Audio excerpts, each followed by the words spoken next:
வீட்ல யாரு? வாங்க சார், உட்காருங்க. சுஹானாவுக்கு வகுப்பு தடைன்னு பியூன் சொன்னான். இப்ப சுஹானா எங்க? பாருங்களே சார், என் மகனுக்கு அவன் அடிச்சான், அதுக்கு ஏண்ட மகள் அவனுக்கு அடிச்சான். இனி யாரோ அடிச்ச போஸ்டருக்காக ஏண்ட மகளுக்கு ஸ்கூல் தடை போடுறது யாரு வச்ச சட்டம் சார்?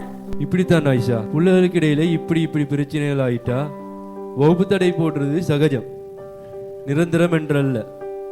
ஒரு சுமூகமான தீர்வை எடுப்பதற்கு ஒரு முயற்சிக்காக அதிபருக்கு இருக்கிற அதிகாரம் தான் இது. சரி, இப்ப சுஹானா எங்க? பியூன் கடிதத்தை கொண்டு வந்ததிலிருந்து படுத்த படுக்கையாகவே இருக்கா சார். சுஹானாவை கொஞ்சம் வர சொல்லுங்க, எங்க சங்கத்து உதவிக்காசி சீட்டுல ஒப்பமிடணுமே.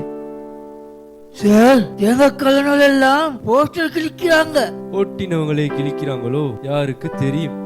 இப்ப வந்துடுவா சார். இன்னைக்கு ஆப்பன் சுடலன்னு புகா சொன்னான். புகாரானா சுபுக்கு போய் வந்து போஸ்டர் செய்திய சொன்னதோட எல்லாமே குழப்பமாயிட்டுது. சுஹானா, மனித வாழ்க்கையில தடை தடங்கள்னு 1000 வரும். எது வந்தாலும் அவற்றை நாங்க எங்களுக்கான ஏறுபடிகளா மாற்றிக்கிற பக்குவத்தை நமக்கு நாம தான் ஏற்படுத்திக்கணும். இப்ப உங்களுக்கு கிடைத்திருக்கிற வகுப்பு தடை உங்களுக்கான ஒரு நல்ல சந்தர்ப்பம்.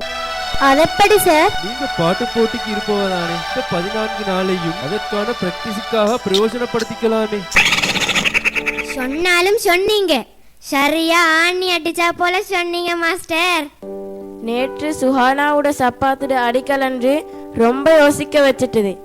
அப்புறம் ஒரு உதவியா வந்த புதிய சப்பாத்து சோடி ஒன்று ரொம்ப சந்தோஷத்தை தந்துட்டுது. இன்னைக்கு பியூன் கொண்டு வந்த கடிதம் ரொம்ப கவலையே ஏற்றிட்டுது. இப்ப சார் சொன்ன வரிகள் ரொம்ப நம்பிக்கையே ஊட்டிட்டுது. இனி கவலையே பட மாட்டோம் சார். நான் சொன்னபடி கடைக்காலத்தை சாதகமா மாற்றிக்கோங்க. வாரேன். அல்லாட ஹாவல் சார்.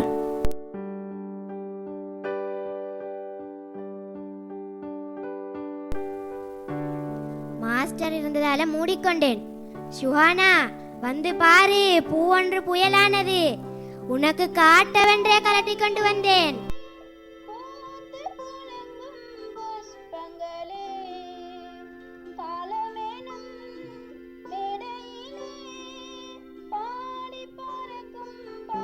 அவள் இந்த லோகத்துல இல்ல போல. ஐஷா, நான் முவாது ஹாஜி வீட்டுக்கு போனேன். நல்லதா நாளே சொல்லிட்டு தான் வந்திருக்கேன். அவரோட மகண்ட வகுப்பு தடையை அகற்றிட்டு சுஹானோட தடையை நீட்டுறதுக்கு மல்லு கட்டுறாங்க. காதில கேட்டதை சொல்லிட்டேன். இப்ப நான் போறேன், மறுக்க வருவேன்.